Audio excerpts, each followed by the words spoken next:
Have you ever felt disconnected from yourself, struggled with overworking, people pleasing, or just feeling like you have to be strong all the time? If so, that could be a huge indicator that your feminine energy is wounded. Today we're going to explore what that means, why it happens, and most importantly, how to heal. Sometimes it works out and sometimes it don't. Sometimes you win some. Hey y'all, welcome back to the channel. First, let's discuss exactly what is wounded feminine energy. Before you can heal, you actually have to fully understand what those wounds look like and feel like. Feminine energy is a beautiful thing. It's intuitive, nurturing, accepting, and it allows you to be creative and receptive to new opportunities. But when it's wounded, that can manifest or show up in your life in a couple of different ways. The first way is through repressed feminine energy. This happens when we feel unsafe. We don't feel comfortable expressing our emotions. We don't want to be vulnerable, or maybe we don't know how to receive love. And this can show up in a variety of different ways as well, such as control issues, not trusting others, or extreme independence. The second way that wounded feminine energy can manifest itself is through overexpressed feminine energy. This is when we fall into things like self-sacrificing, people-pleasing, struggling to set boundaries, or also seeking constant validation. Now that we've identified what it could look like in your life, and if you're sitting here thinking, okay, I feel like I am someone who's struggling with wounded energy, let's go ahead and discuss exactly how your feminine energy got wounded in the first place. If you resonate with this topic, please go ahead and like this video, give it a thumbs up, and let me know you're tapped in, you're connected, and we're all healing together. Now, of course, there are so many different reasons why we could be potentially disconnecting from our feminine energy. I'm just going to be going over a few of those in this video today. The first one, and probably the most common, is childhood conditioning. If we were raised to suppress our emotions or to always be strong, it can be very difficult to learn how to lean in, to trust others, and to express ourselves in a vulnerable way. The next one is something that typically comes along later in life, which is toxic relationships. Being in a relationship where your needs are not being met can often cause you to overcompensate. Sometimes we think, well, it must be something I'm doing. If I just did a little more, gave a little more, if I was different in this way, then maybe my relationship would be different. Instead of recognizing, girl, it's not you, it's that man, or it's that relationship, and you need to make a shift. Next up, we've got hustle culture. I definitely feel like those of you who are around my age, millennials, like hustle culture was definitely the vibe. We had a ton of songs about it, but now it has caused us problems.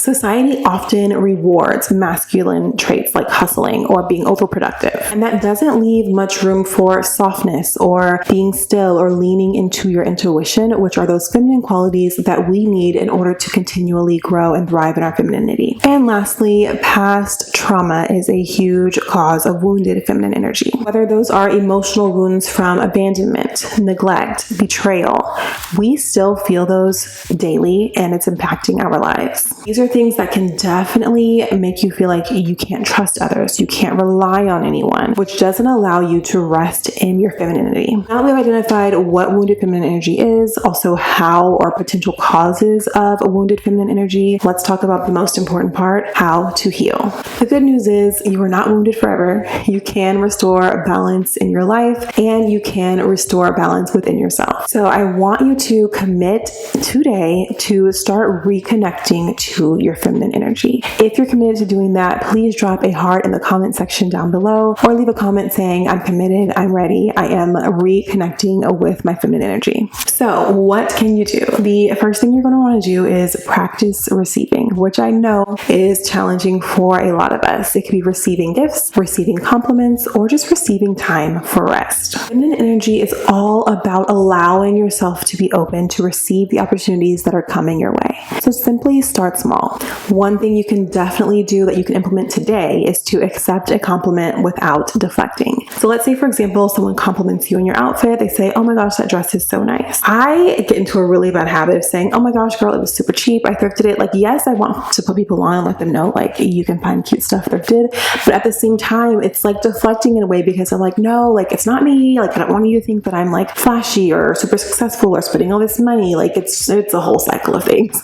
But accepting compliments is a great place to start. Don't deflect, just accept. Another thing you can do is allow others to help you. You do not always have to be the strong one. Other people can show up for you, and as you start leaning into that trust, you're going to realize there are people who are in your corner, there are people who are here to support you, and you actually can rely on them. And the next one is probably the most fun, which is treating yourself. As a feminine woman, you deserve to treat yourself to special things from time to time. So whether that's rest, pleasure, or simply something that brings you joy, set aside some time for that. We are going into the month of March. I want you to think of a day, a couple of hours, even 5 to 10 minutes that you can set aside for yourself for a special treat that you could enjoy. The second thing that you're going to want to do as you are healing your wounded feminine energy is to reconnect to your body. A wounded feminine often lives inside of her mind, always overthinking, always overanalyzing, and always trying to find a way to be in control. So to start healing, I want you to truly drop into your body and simply be present. Doing things like dancing, stretching, or simple yoga routines can definitely help you feel more connected with yourself on a regular basis. And on those nights where you want to just give yourself a little bit of extra self-care, you can do simple things like using a luxurious bath gel or some type of special, very nicely scented body oil after you take your shower. It doesn't have to be super intense or complicated, but those little things let your body know that you care about it and they help you feel comforted. And one of my favorites is something that you can do absolutely anywhere, which is to practice deep breathing and mindfulness. Allow yourself to be present in the moment. Allow yourself to connect with your emotions and your feelings and just simply be. That is a beautiful, wonderful gift that you can give yourself on your journey to healing your wounded feminine energy. The third thing that you're going to want to do to heal is to strengthen your boundaries. Y'all, boundaries are so important. This is something that I have implemented into my life and it has made such a huge impact. I have been able to have so much more clarity and just a feeling of a lot of confidence in the decisions that I make and in how I choose to live my life and what I choose to do for myself every day. If you're someone who tends to overgive, to overextend, to always go out of your way for other people, I want you to try to take a step back. For you, saying no is actually an act of self-love. It allows you to protect your peace and it also allows you to protect your energy. And some ways that you can do this is by noticing when you feel drained and taking a step back. So that means you have to be connected, dropped in, and really paying attention to your body and to how you're feeling. You also want to practice assertive communication. Don't beat around the bush. Don't sugarcoat. Let people know how you feel calmly, respectfully, tactfully, but at the same time, it's super clear to them and it's super clear to you, and the boundary is not being crossed. And you also want to choose relationships that nourish you and don't deplete you. If you have spent time with someone and after spending time with them, you are feeling overwhelmed or exhausted, that person's probably not actually adding any value to your life or uplifting you in any type of way. So you may need to pivot and definitely limit the time that you're spending with them and make some adjustments in your relationship. Now let's talk about the fourth thing that you can do as you're working toward healing your feminine energy, which is to heal your inner child. There has been this trend going around on TikTok and Instagram, basically like I met my younger self for coffee. I actually made a video on it. I'll link in the cards up above. But it's a reflective opportunity for a lot of people to really reconnect with who they were in the past and start to heal that version of themselves. So one of the best things that you can do is to write a letter to your younger self. If you are someone who likes to use social media as a creative outlet, doing that trend of meeting your younger self for coffee is also a really great idea. You can also do things that you loved doing as a child. Allow yourself to play, enjoy nature, nurture yourself, revert back to those old hobbies. Did you love painting? Did you love dancing? What were the things that really made you happy and brought you joy? How can you implement them into your life where you're at now? And of course, as you're healing your inner child, you have to speak to yourself with kindness and care. If you are someone who needs to heal your inner child, it's possibly because you did not hear positivity or words of affirmation. There was no one who was supporting you and building you up and teaching you to love yourself and to be confident. Now you have the responsibility to do that for yourself, to really lean into that self-love, that self-appreciation, and remember that it's a journey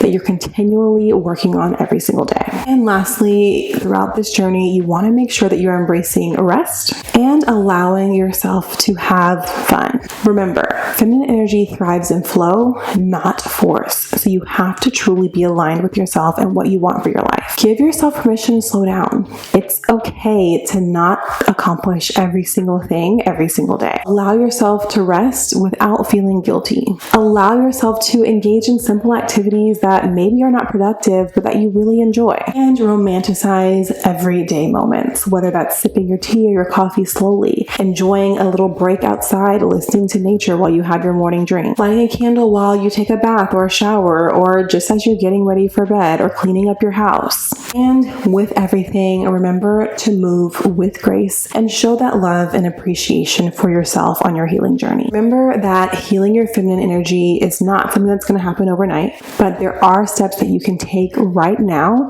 to begin this process. So definitely comment down below what you're going to take away from this video, what you're going to implement into your life to start healing your wounded feminine energy. If you have other ideas, please share them with the community as well by commenting down below. Thank you all so much for being here, for watching this video, and for allowing us to heal together. Please like this video, subscribe to the channel, and I will see you in the next one. Bye.